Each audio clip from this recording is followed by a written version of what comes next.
Okay, in the first house we have water element, which is sensing.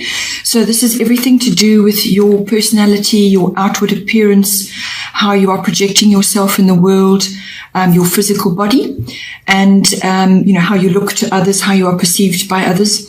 So with the water element sensing in there, this is a sign of good flow, feeling quite positive. You may internally feel a little bit like you kind of have no boundaries, or you're feeling like you're slightly adrift. But the power to harness the power of this particular aspect is to just go with the flow, just move with how things are moving around you at this time. Feel your place in the greater scheme of things. Just move with the flow, and if you learn to go with it, you will actually feel quite happy in yourself, because it will sort of give you that security that you are just going with how the energies are moving around you at this time. So it's basically the path of least resistance. Don't try and swim upriver or make strong statements or put yourself out there too much. Just go with what needs to be done, and you will find your way. You will actually get to where you need to be. And if obstacles come up, if you feel that perhaps you're not coming across as you should, or you feel slightly out of step with others, just flow around them. Just flow around your difficulties or obstacles, because that's what water actually does. So just go with the current, move with the current. Then in the second house, you have Saturn, which is truth. So the second house deals with your money, your income, and your values, also your possessions, property, as in land and real estate, and also the environment. So with Saturn in here, you may be feeling very restricted at this time perhaps in your daily finances and how your income, and it may be making you sort of assess your values again, what it is you own, what you don't own, what you would like to own, and so on. Saturn can be seen as quite a hard taskmaster. It will require you to work hard towards your goals. So the reason for this, the reason why it makes you feel restricted, is because out of that will come a strong foundation. You've got to actually build. You've got to actually create strong stepping stones to where you need to be. So you just may be feeling that there's no, like you perhaps don't have the freedom of money and purchasing what you want and building up your possessions at this time, but it may not be appropriate now for you. From what I can see, you are in some kind of transition as well. So you've got to learn to work with the energies of Saturn, which is basically to put your shoulder to the wheel, bide your time, work methodically through things, and get to the truth of your situation as well. So in that is, accept that you may not have followed the same path as others. You may not have the house with the picket fence or all the possessions that you require, but that having material abundance is not necessarily appropriate at this time, and it might be something that you would like to aim for. So you can work towards that, but what you're being asked to do right now is to lay a good foundation, put your building blocks in place, have a good structure, and just put your shoulder to the wheel, because it will pass. It won't be quick. It won't happen overnight. You will have to spend a bit of time, but you need to bring stability into your income. Just be frugal with what you're doing. Be careful about what you're purchasing, and just keep going in the direction of your dreams. Then in the third house, you have Mercury retrograde, which is anything with a re in front of it. So reinvent, release, review. There's lots of different connotations to this. Mercury is the planet of communication, and it's in actually your house of communication. So this is communication of all kinds. It's verbal, written, body language. It also rules electronics and tech of all kinds. So in your communication house, when Mercury goes retrograde, it appears to be going backwards. It's sort of an illusion, actually. And what it forces you to do is it forces you to go back over certain aspects of your life for revision or reinvention. So you're going to have to look at things again that you perhaps did before. Perhaps your method of communicating in the past is changing now. So you're now evolving as a person. There's growth and so on. And so now you need to change the way you are communicating with others. So there's going to be some kind of shift there. Also, it can bring about situations where what you are saying is not being clearly understood. You're being misunderstood, or what you're writing is being misunderstood.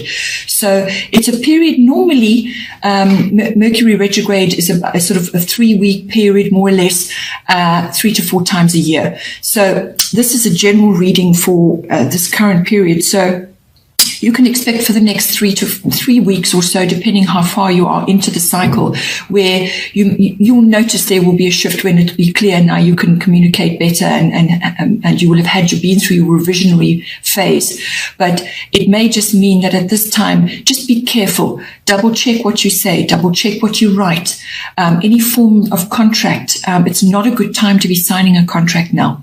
So if you've been offered a contract or you want to purchase something and you're looking at the contract, it would be better to put it off until you feel the energy shift again, until you feel it's the right time to be moving forward. But if you absolutely have to sign something at this time, perhaps ask somebody else that you trust to give you their viewpoint, to go over the contract and to look at it with a fine-tooth comb, because really it's about detail, looking at it very, very carefully, because what could happen at this time is you may purchase something and then it doesn't work, or something goes wrong down the line and you'll have to return it, and it's the same with your communication. What you put out there may not work and it will come back to you, or something that you've been working on will have to be delayed.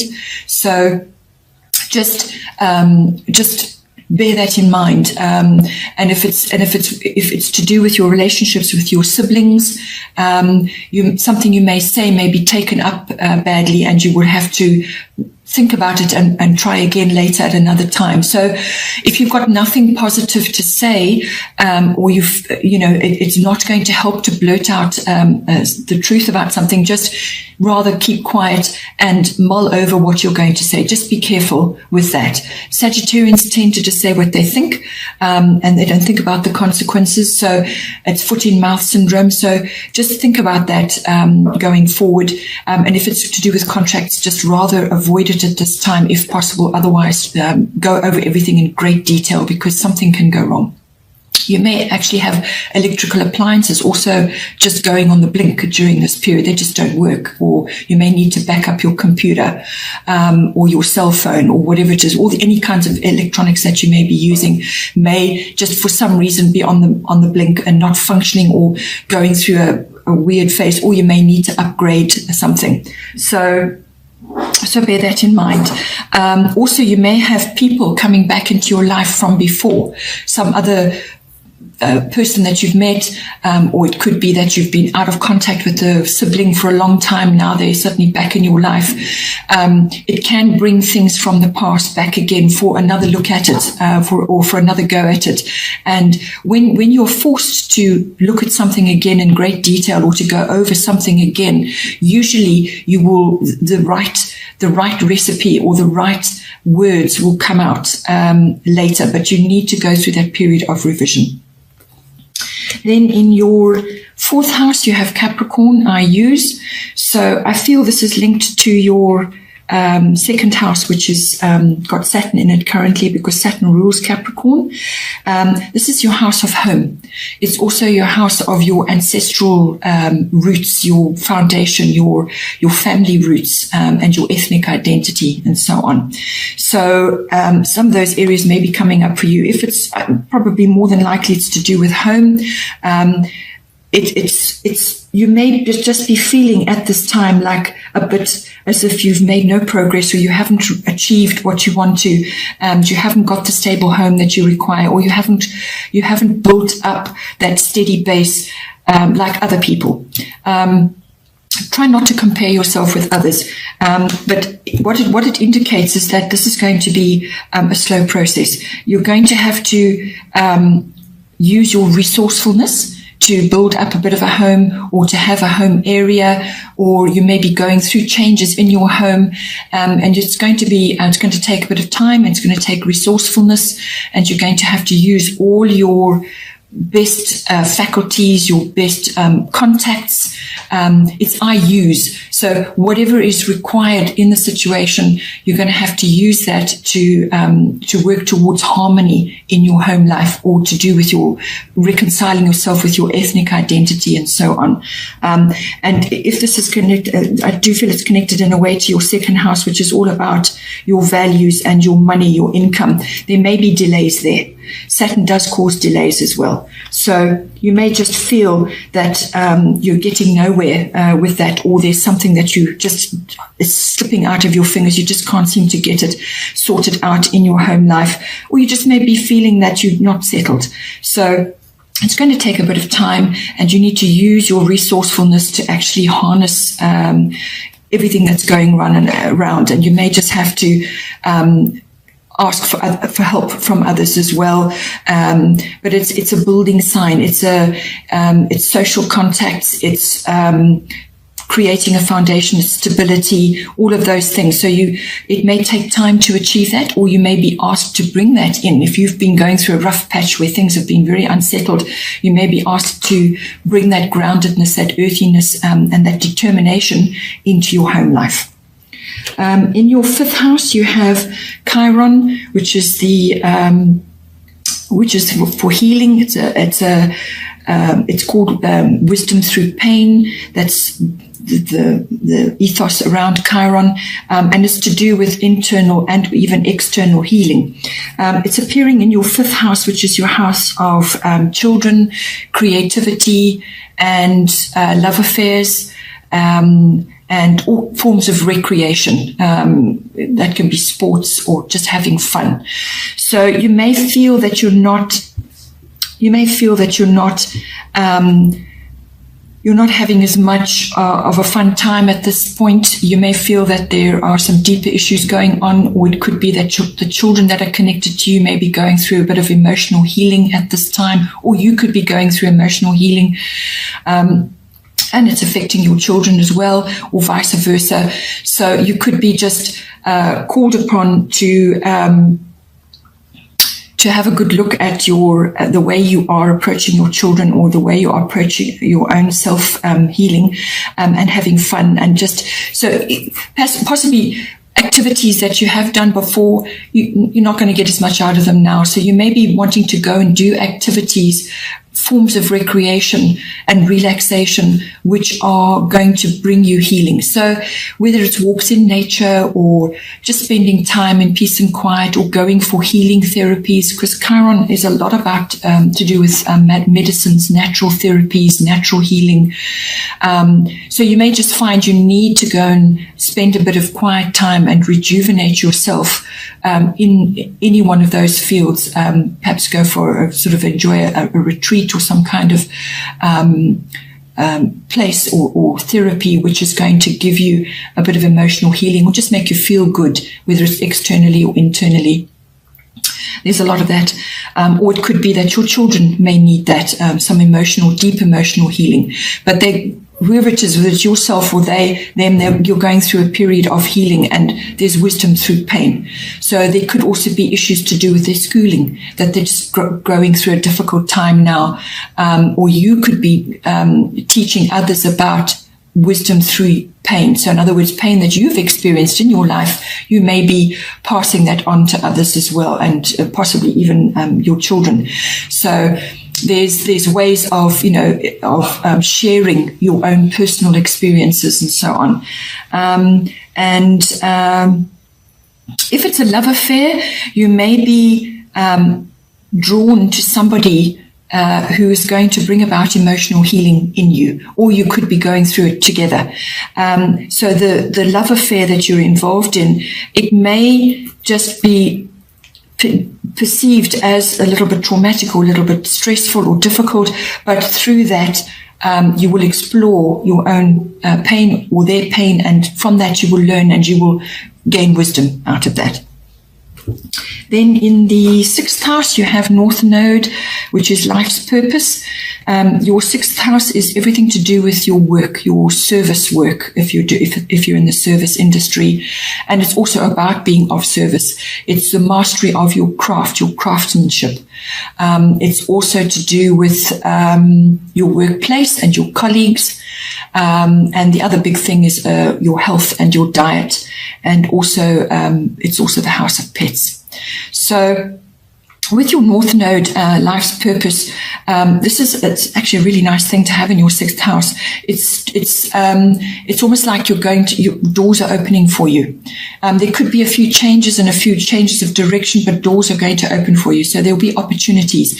The North Node is all about moving forward into the future. So your South Node is to deal with things from the past, put things from the past to bed, any karmic inheritance from the past, dealing with difficult issues, moving past them and moving forward. And the North Node is about the receiving of those karmic happenings or benefits in some way. So you may be meeting people from your soul family, and you'll just feel an instant connection with them. There may be people that you're working with, or just in your workplace, colleagues or people that are passing through your workplace.